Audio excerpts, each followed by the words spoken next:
This evening, first up, flames tear through the Hope Children's Home on the East Coast, but every single one of the 33 children made it out safely. A swift evacuation, a lucky timing of Bible school, and tonight, those children are being relocated as investigators search for what started fire. Also, 400 wheel clamps are now in the country, and the crackdown has officially begun. Overloaded trucks and illegally parked heavy vehicles will be immobilized, removed, and released only after owners pay every cent of the cost. Then, 1,000 contracts in 3 weeks. Small contractors are digging out drains across Georgetown and Region 4, and Minister Edghill says the work must be thorough, the debris must be carted away, and residents should see results within days. Meanwhile, 124 complaints out of 128 One Communications dominated the Telecom grievance list in 2025, with faulty landlines and billing disputes leading the pack. The regulator's full report is out, and more than 800 wildfires are burning across Canada. Thousands are fleeing their homes, and experts warn the seasons are only getting longer and more destructive. Those stories and more are coming up. Stay with us.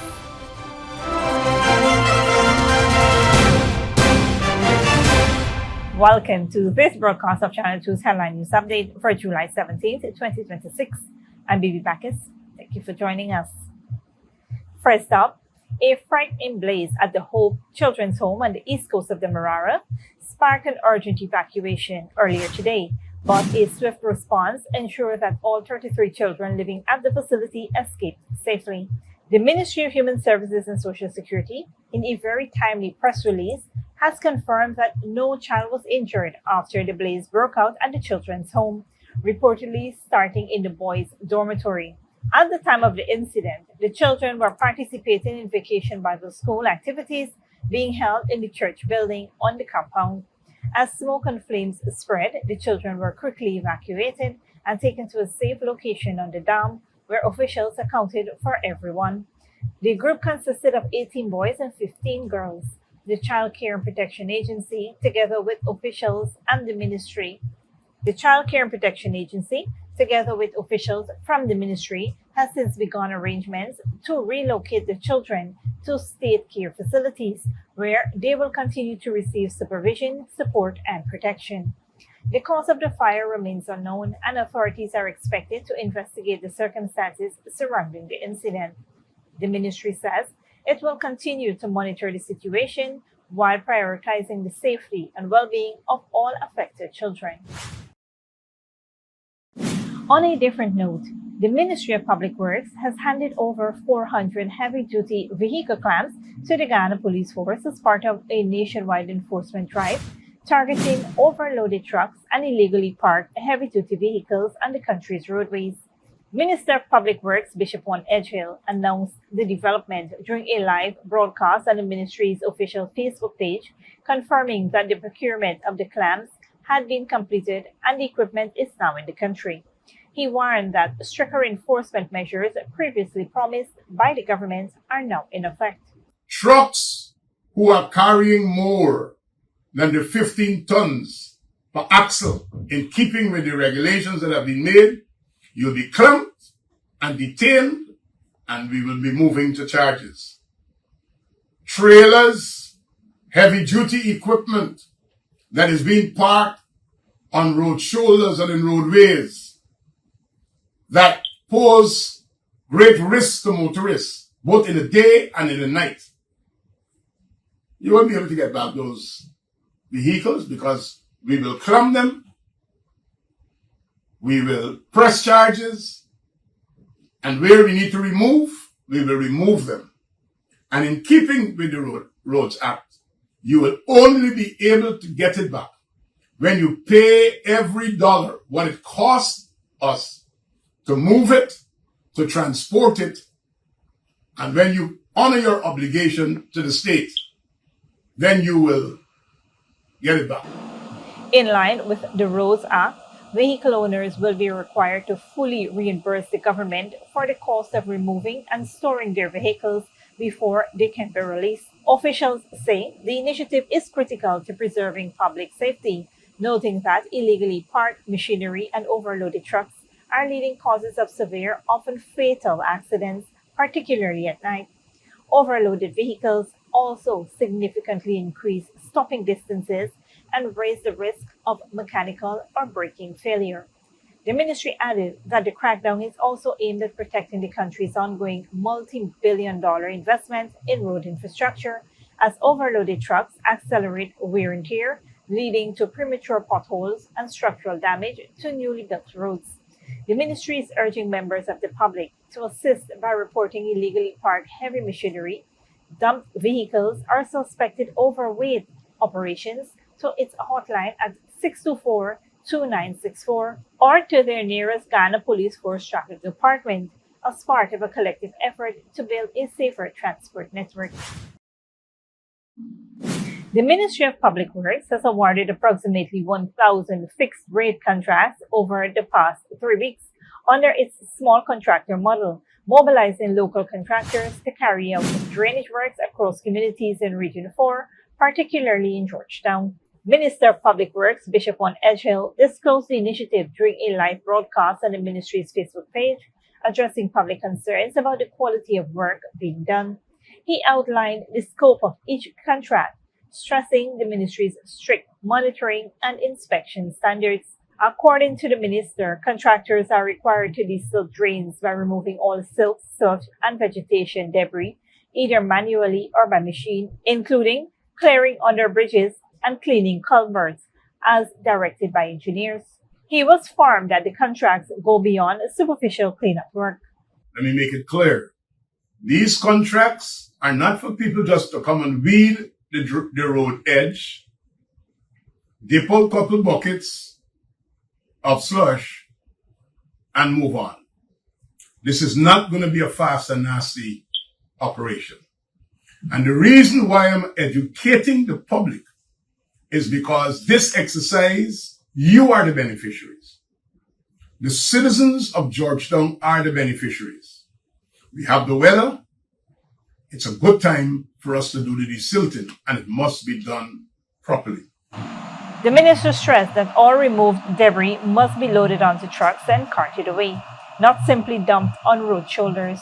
The scope of work also includes thorough cleaning of alleyways and grubbing of road shoulders, verges, and parapets to remove encroachments and accumulated garbage. Minister Edghill clarified that while contractors will clear existing garbage from road shoulders, this does not mean residents should use the cleanup as an opportunity to dump additional waste, noting that regular garbage collection continues on the Mayor and City Council's separate schedule. The Public Works Minister said residents should see visible improvements within a couple of weeks to prevent the flooding issues experienced earlier in the rainy season.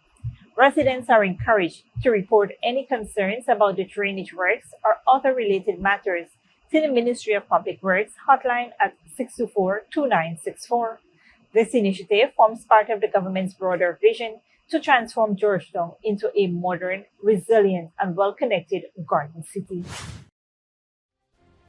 Stick around when we return. One Communications records highest number of telecom complaints in 2025, and CXC announces biggest SBA overhaul in nearly 50 years amid AI concerns.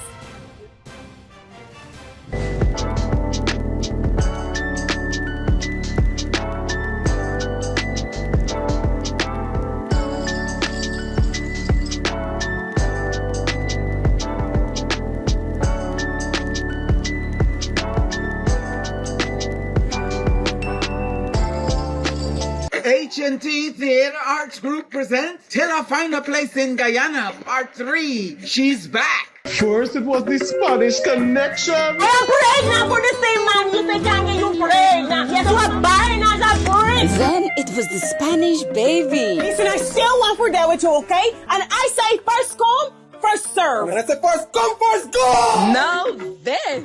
What make you come to Abidis? This woman messing up my life, man. And why y'all get rid of shit?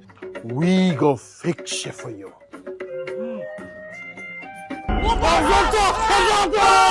Basta de mí. Por favor. Saturday, July 18th and Sunday, July 19th at the National Cultural Center. Tickets $3,000 and $2,500. Written by Ronald Hollingsworth and directed by Sharon Cadogan Taylor and Ronald Hollingsworth. Till I Find a Place in Guyana, Part 3. She's back. Good girl forget things. What's the problem, Granny? I want money for borrow for those surgery. I was dancing and I fall and fracture my hip. If you need some quick money, you should check Lender's Jewelry and Pawn Shop. Lender's Jewelry and Pawn Shop, Lot 238 South Road Border, Georgetown. Get jewelry made to order in just 72 hours. We also accept vehicles. Lender's, best rates, longest payback period. Boys, I get through. Plus, I could dance again. Lender's Jewelry and Pawn Shop.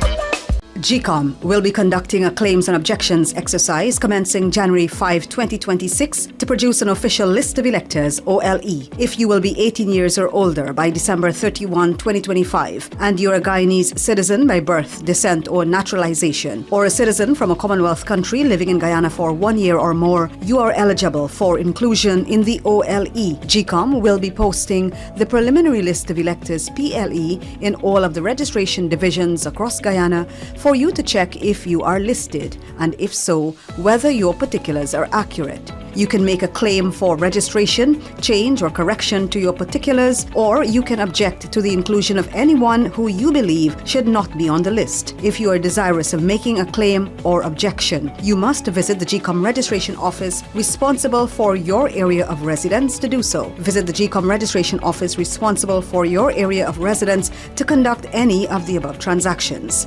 All GECOM registration offices will open Mondays to Fridays from 8 to 18 hours, Saturdays and Sundays from 10 to 14 hours. For more information, contact the GECOM on 225-0278-9 or visit www.gecom.org.gy. Welcome back. Dropped calls, faulty landlines, and billing problems continue to frustrate telecom customers in 2025, with One Communications receiving the overwhelming majority of complaints lodged with the Public Utilities Commission.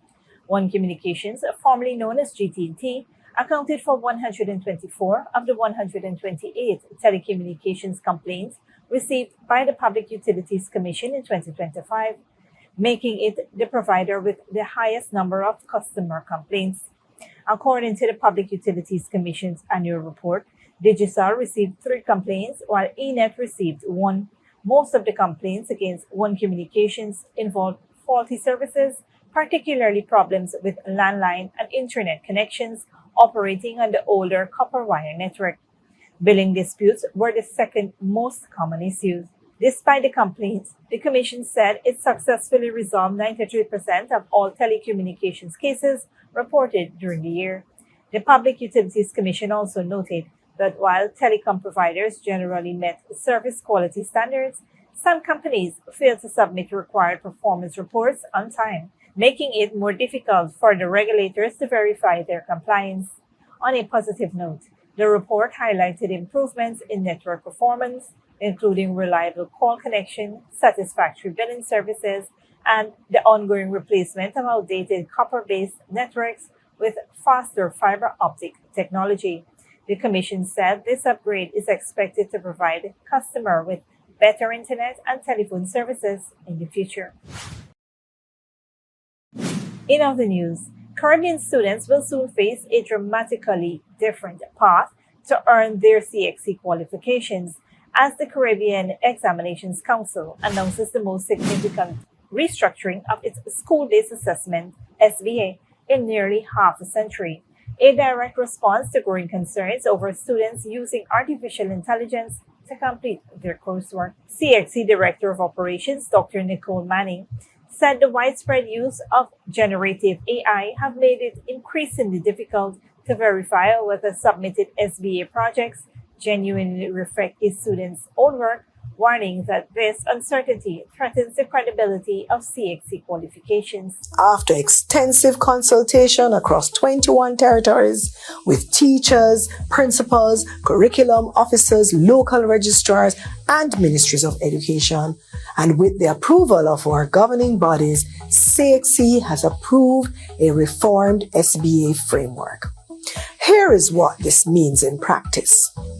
For subjects that are truly practical in nature, subjects like agricultural science, visual arts, music, physical education, technical drawing, food, nutrition, and health, the SBA will remain.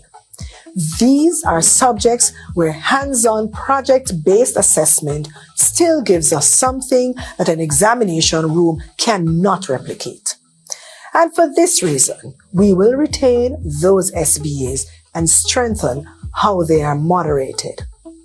However, for non-practical based subjects like mathematics, English, Caribbean history, social studies, principles of business, and others, we will be transitioning away from the traditional SBA.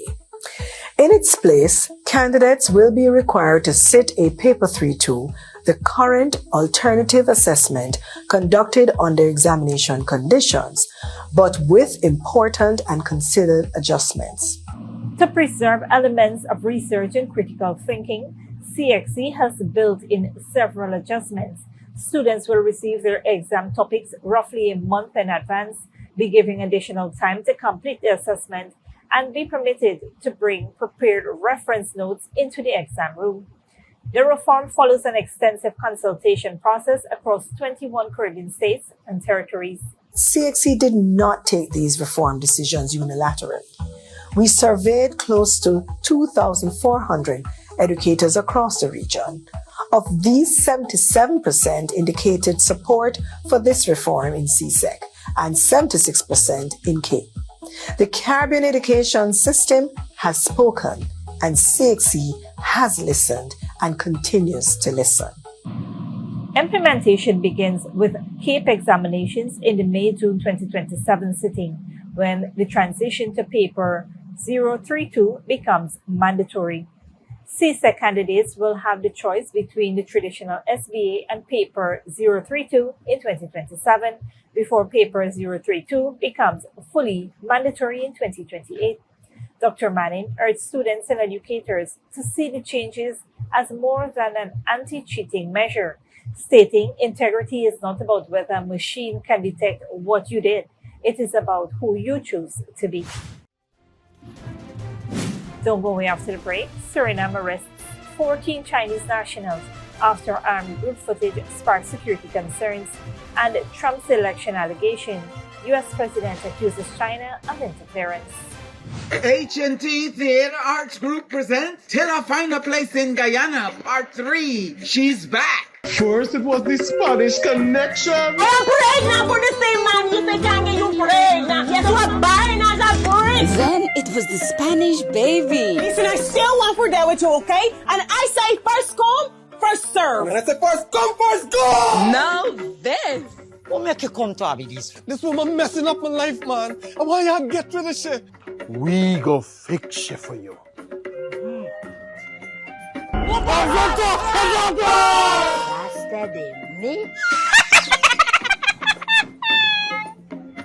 Por favor. Saturday, July 18 and Sunday, July 19 at the National Cultural Center. Ticket $3,000 and $2,500. Written by Ronald Hollingsworth and directed by Sharon Cadogan Taylor and Ronald Hollingsworth. Till I Find a Place in Guyana, Part 3. She's back.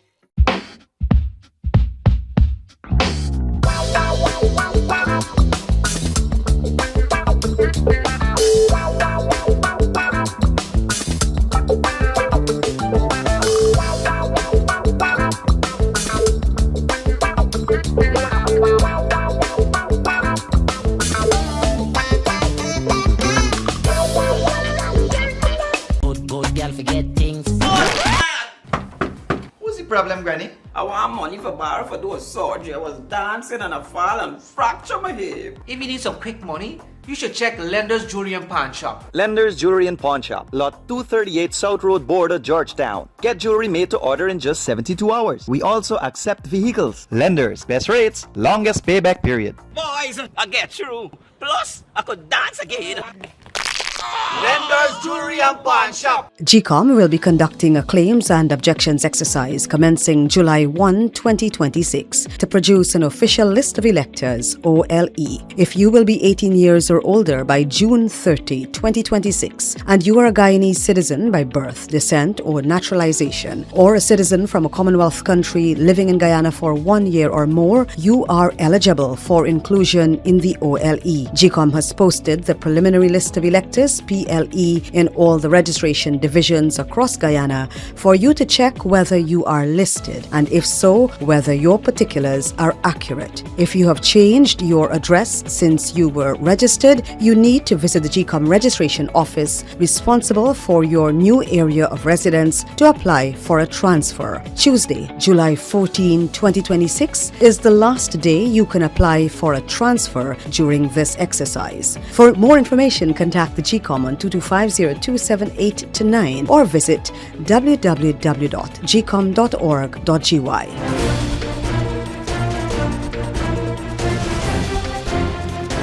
Welcome back. Now we take a look at what's happening in the region and around the world. Good evening, I'm Dominic Kittins. Tonight, Suriname arrests 14 armed Chinese nationals found in military gear deep in its rainforest. Trump accused China of interfering in the 2020 election. Canada battles over 800 wildfires, forcing mass evacuations, and Britain's incoming Prime Minister faces an immediate fight over asylum reform. We will begin in South America. Suriname authorities have arrested 14 Chinese nationals following a joint police and military operation after videos showing armed individuals in military-style uniforms carrying a Chinese flag in the country's rainforest sparked public concern. The footage was reportedly recorded near Sorak Creek in the Brokopondo district, an area known for illegal gold mining. Weapons and ammunition were seized. Authorities are investigating the group's activities and whether any laws were broken. Donald Trump says new records prove China interfered in the 2020 US elections and accused the intelligence community of covering it up, allegations that could further escalate tensions between Washington and Beijing. Al Jazeera's Rosalind Jordan reports.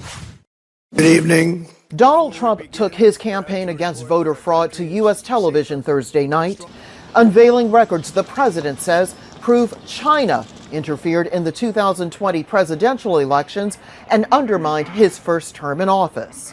First, they show that over a period of years, starting during the 2020 election cycle, the People's Republic of China carried out what is believed to be the largest compromise of election data in history, resulting in China's illicit acquisition of 220 million U.S. voter files. Trump also accuses what he calls the deep state, members of the U.S. intelligence community, of covering up China's interference. They did not disclose to me as president or to anyone else, and to the best of our knowledge, they did not inform Congress. In fact, all they kept saying is, this is the most secure election in the history of our country. Trump's accusation could prove very problematic. While he has long praised President Xi Jinping as a visionary leader, Trump's administration has long viewed the Chinese state with deep suspicion, restricting student and business visas to prevent espionage, banning advanced tech equipment sales, and imposing tariffs to counter what Trump calls product dumping in the U.S. market. Now, the FBI's investigation into alleged Chinese electoral interference could change the prospects for a successful state visit to the White House in late September, if the accusations don't force the Chinese president to cancel his trip. President Trump's speech on elections integrity has turned out to be more than a matter of midterm elections. He has leveled international allegations of malpractice against the country's biggest trading partner and geopolitical rival. Rosalind Jordan, Al Jazeera, the White House. Canada is battling more than 800 active wildfires, with thousands of people forced to evacuate as flames destroy homes and entire communities. Al Jazeera's Matthew Torres reports. Indoors, Matthew Torres reports. New video from a pilot flying over Ontario. Thick and large smoke billowing in the sky. Wildfires ravaging across central Canada have only intensified. Thousands of Canadians' lives have been upended or being upended by the wildfires across this country. Dramatic footage captures large flames surrounding a freight train. The crew members on board were able to escape unharmed. You guys got a light now or what? There are more than 800 active wildfires right now. At least 100 are considered out of control, evacuating and destroying homes. Several Indigenous First Nation communities were among those to face the wildfires' devastation. One of our communities completely burnt down from fire, and it was very disheartening. This is what Toronto looks like this week. An orange haze blankets over the largest city in Canada, putting at risk some of the city's most vulnerable population. I'm of course not happy because of air is contaminated and I don't know what to do. I have filters in the house running and I have some kind of allergy on the smoke. Smoke from the wildfires has now drifted into the United States. Air quality has deteriorated across the Northeast. Here in the nation's capital, we are expecting air quality levels to get worse as well, as we prepare to see hazier skies within the next couple of days. It's hard to avoid the darker skies in Boston. 1,200 kilometers away in Michigan, smoke looks like fog for drivers. The city of Detroit's air quality is currently the worst rank in major cities across the world. Residents are asked to limit time outdoors, like in most cities. Back in Ontario, it's creating more and more concern. Scientists say the wildfires are exposing a need to address climate change. They say as Canada gets hotter, the fires get worse. I think you have to be silly if you're not going to be concerned about climate change. It's definitely here, it's definitely happening, and it's happening globally. Matthew Torres, Al Jazeera, Washington. Immigration remains one of the UK's most debated political issues. As Andy Burnham prepares to take office as Prime Minister, reforming the asylum system is expected to become one of the biggest challenges facing his new government. Al Jazeera's Charlie Angela reports. This is where Britain's immigration policy becomes real life, a centre where volunteers help asylum seekers learn English, prepare their claims and understand life in Britain. Yeah, I'm coming here to educate. Omar is from Kabylia, a region of Algeria seeking independence. I'm looking for integrating this country first. I learn English. Then if I get my protection in this country, I'm looking for the work and I do the best for this in this country. Volunteers say their support is vital to asylum seekers. No matter what your views are of these people, they're usually pretty desperate. They've come over from war-torn zones, or some of them will be economic migrants, we know that. But when they're in the system, when they're in the asylum system, it's important that they're treated fairly and that they're given a warm welcome. I swear by Almighty God. When Andy Burnham becomes Prime Minister, he'll have to balance that welcome with demands for tougher border control. This is Wigan, once at the heart of Britain's industrial past, now an example of the type of regeneration that Andy Burnham wants to bring to the north. Burnham claims that Westminster has ignored towns like this for too long and says that his politics will start with the question, will this decision improve life here? And with immigration, this is what he's planning. On deterrence? We need to make greater use of detention. On safe passage? There should be safe routes as well for people. And on housing? All areas of the country should play a role. The rise of Nigel Farage's Reform UK is intensifying the political pressure. The party's message on immigration resonates with many voters in the northwest, putting long-held Labour seats within reach. But away from the political battlefield, people's views are often more nuanced. Reform's just a one-show pony that is all about immigration, and there's a lot more things, there's a lot more issues in this country that need to be dealt with. Generally, I feel that people can be wherever they want to be, as long as they're contributing to the community around them or the economy. When Burnham does reach number 10, the challenge won't be just changing the system, it'll be convincing the public he's found the right balance. Charlie Angela, Al Jazeera, Wigan. Thanks, Dominique. This brings us to the end of our regional and global news coverage. Up next is the 3-event forecast.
And that's it with the headline news for this Friday evening.